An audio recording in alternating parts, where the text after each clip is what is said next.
Brigada News FM, the music and news authority, is now broadcasting in different major cities in the Philippines. 104.7 Brigada News FM National, 93.1 Brigada News FM Cebu City, 89.5 Brigada News FM General Santos City, 93.1 Brigada News FM Zamboanga City, 88.3 Brigada News FM Cotabato City, 89.3 Brigada News FM Toledo City, 103.1 Brigada News FM Puerto Princesa Palawan, 88.5 Brigada News FM San Carlos City, Negros Occidental, 95.7 Brigada News FM Coronadal City, 89.3 Brigada News FM Calibo Aklan, 102.5 Brigada News FM Cagayan de Oro. Soon to air Brigada News FM radio stations that will embrace and get the airwaves in other cities in the country. 102.9 Brigada News FM Daet Camarines Norte, 93.5 Brigada News FM Olongapo City, 97.5 Brigada News FM Kidapawan City, 102.9 Brigada News FM Tacloban City, 107.3 Brigada News FM Rojas City Capiz, 95.1 Brigada News FM Iligan City, 92.9 Brigada News FM Kawayan City Isabela, 92.5 Brigada News FM Tuguegarao City, 90.9 Brigada News FM Bogo City, Brigada News FM Davao City, Brigada News FM Butuan City, Brigada News FM Surigao City, Brigada News FM Valencia City, Bukidnon, Brigada News FM Dumaguete City, Brigada News FM Bacolod City, Brigada News FM Iloilo City, Brigada News FM Baguio City, Brigada News FM, the music and news authority. Brigada Mass Media Corporation, now invading the nationwide broadcasting scene. And will soon have its mark in Philippine radio. One time, the new Filipino time, 12:01 ng tanghali, mga kabrigada. That time check was brought to you by DriveMax Adult Herbal Capsule. Tatagal ka ba? Siksik sa mga bagong balita, rinig sa buong bansa. Narito na ang Brigada Balita Nationwide sa tanghali.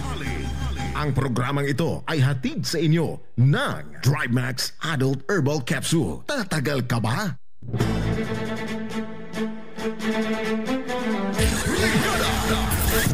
News. Headlines. Siksik sa mga bagong balita. Brigada Balita Nationwide. Sa ulo ng ating mga balita, iba pa nga opisyal ng gobyerno na may kinasasangkutang anomalya, pinagbibitiw na rin ang ilang senador. Brigada Balita Nationwide. PNP Chief Purisima ay pinagtanggol ni Archbishop Oscar Cruz. Brigada Balita Nationwide. Secretary Rojas, hands off sa isinusulong na term extension ni Pangulong Aquino na nasa newspaper full ads. Brigada Balita Nationwide. PNP pinag-iingat ang mga opisyal sa pamimigay ng calling cards kaugnay sa pinaka-latest na scandal. Brigada Balita Nationwide. At tapang ng Filipino peacekeeper sa Golan Heights, kinilala. Brigada Balita Nationwide. Abangan din po ang report kaugnay sa MMDA. Ipapatawag na raw si Eliza Agustin kaugnay pa rin sa calling card scandal. Brigada Balita Nationwide. Siksik sa mga bagong balita. Brigada Balita Nationwide.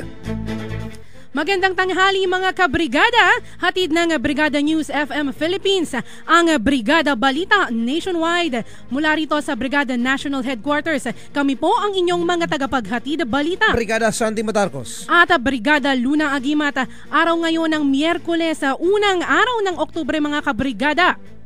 Brigada Balita Nationwide. Siksik sa mga bagong balita. Brigada Balita Nationwide. At puntahan na natin ang detalye ng ating mga balitang nasyonal. Brigada National. Ang bahaging ito ay hatid sa inyo ng Power Cells Herbal Capsule. Tuldukan ang sakit. Pinayuhan ngayon ng Philippine National Police ang kanilang mga opisyal na mag-ingat sa pamimigay ng mga calling card.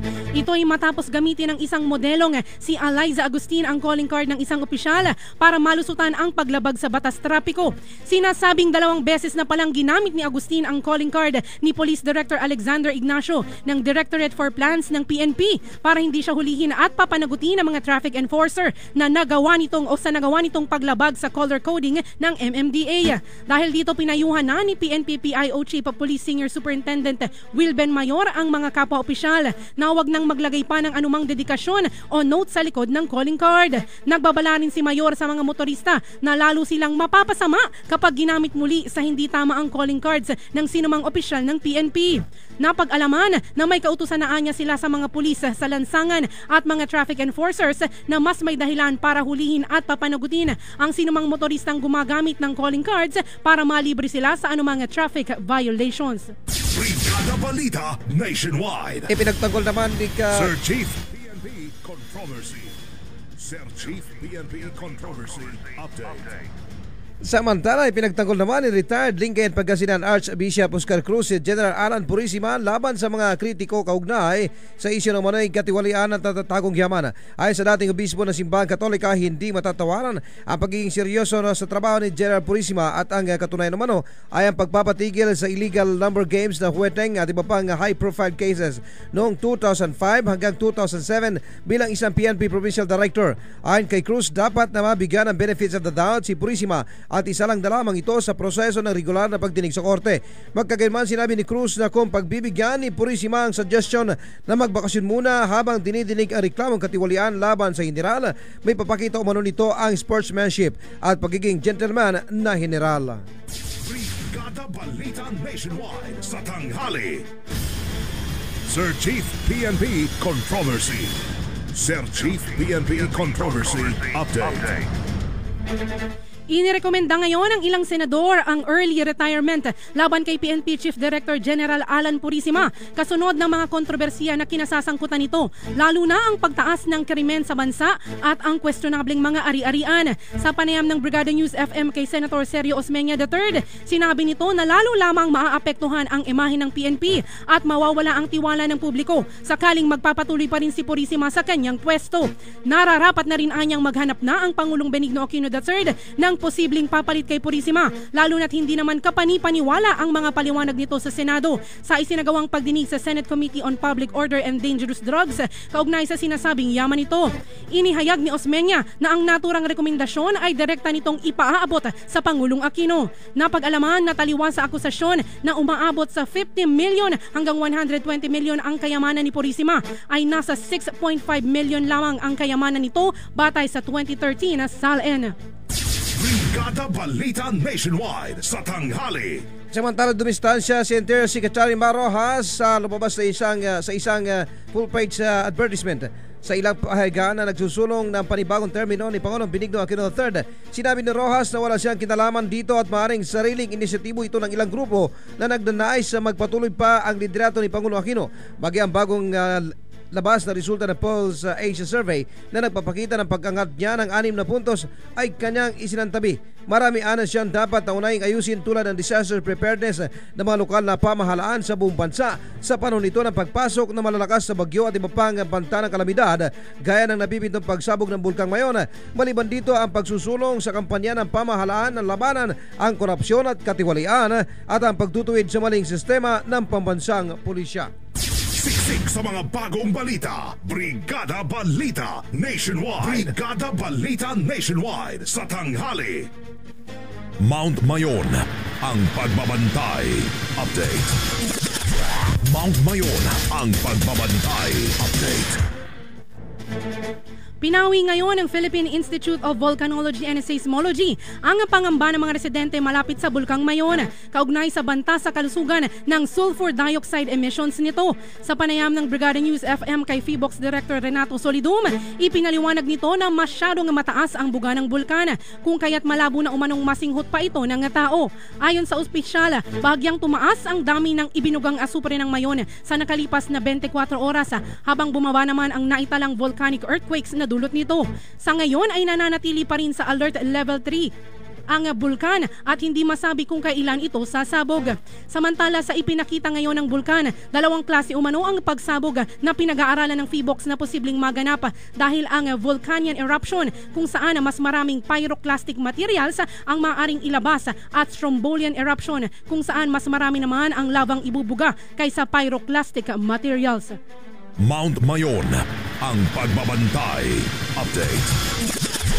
Mount Mayon, ang pagbabantay. Update. Samantala nasa linya natin si Bong Cagape. Kaugnay pa rin sa balita na ipinatawag na raw si Eliza Agustin ng MMDA. Brigada Bong, i-brigada mo! Maging ang iba pang mga kaalyado ng Pangulong Benigno Aquino III na may kinasasangkutang anomalya ay inihirit na rin na mag-resign ni Senador Sergio Osmeña III.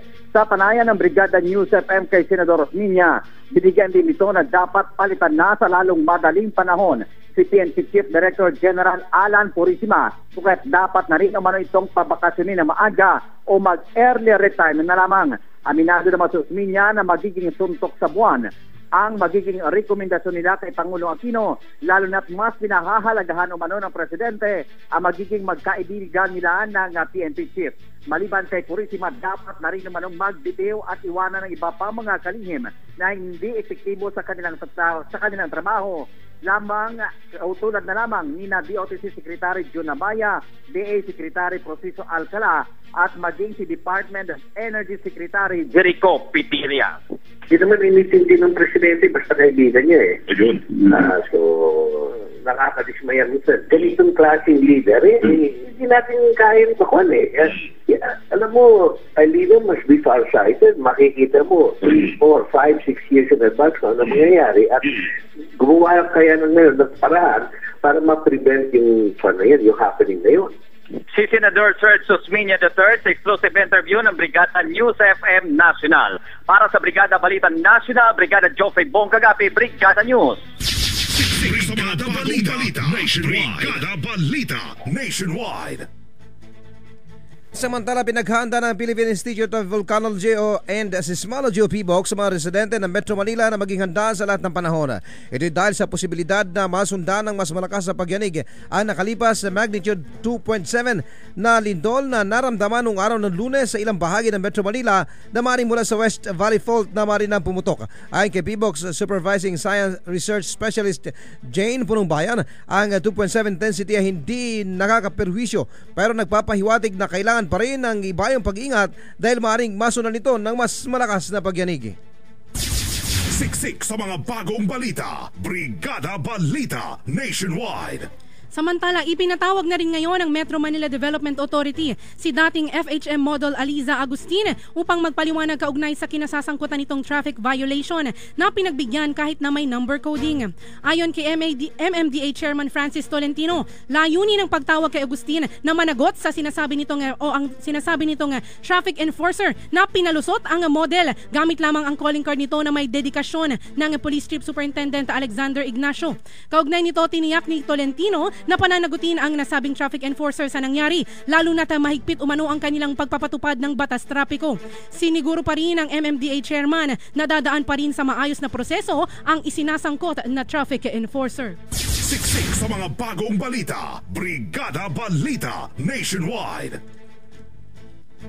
Samantala, tawagin naman natin ang ating kabrigadang si Leo Malikdem.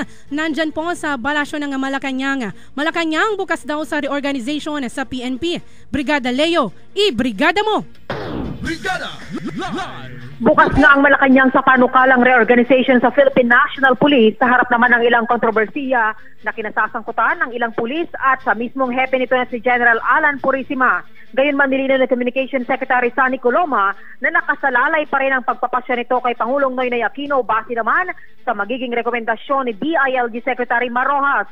Ang reorganization sa PNP ang nakikita ng ilang grupo para malinis ang imahe ng PNP na ngayon nga ay nahaharap sa maraming kontrobersiya. Maliban kasi sa mga pulis na nirereklamo dahil sa pagkakasangkot sa ilang krimen, nako-question din ang mga kaduda-dudang yaman ni General Purisima. Samantala sa isinagawa namang heroes welcome sa mga Pinoy peacekeepers mula sa Golan Heights dito sa palasyo ng Malacanang kanina, pinasalamatan ni Pangulong Aquino ang mga sundalo natin sa kabila ng nangyaring standoff.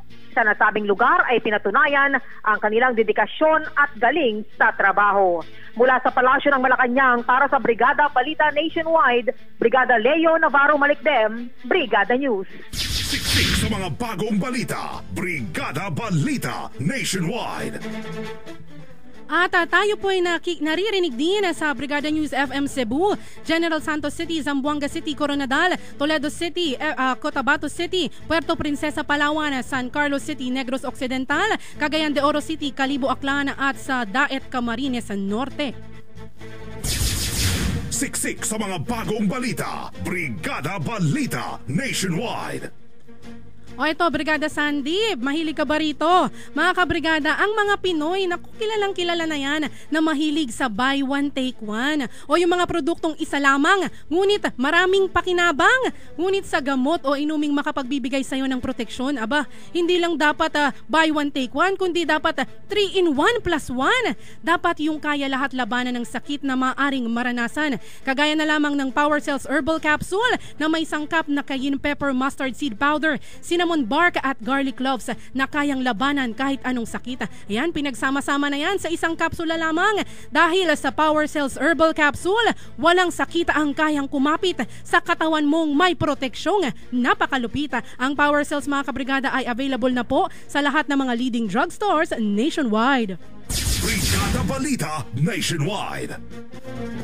At iyan po ang unang bahagi ng ating balita. Live na inihatid sa inyo ng Power Cells Herbal Capsule at Drive Max Adult Herbal Capsule. Kasama pa rin si Brigada Sandy Madarcos at ang inyong lingkod, Brigada Luna Agimat. Manatili pong nakatutok sa Brigada Balita Nationwide sa tanghali.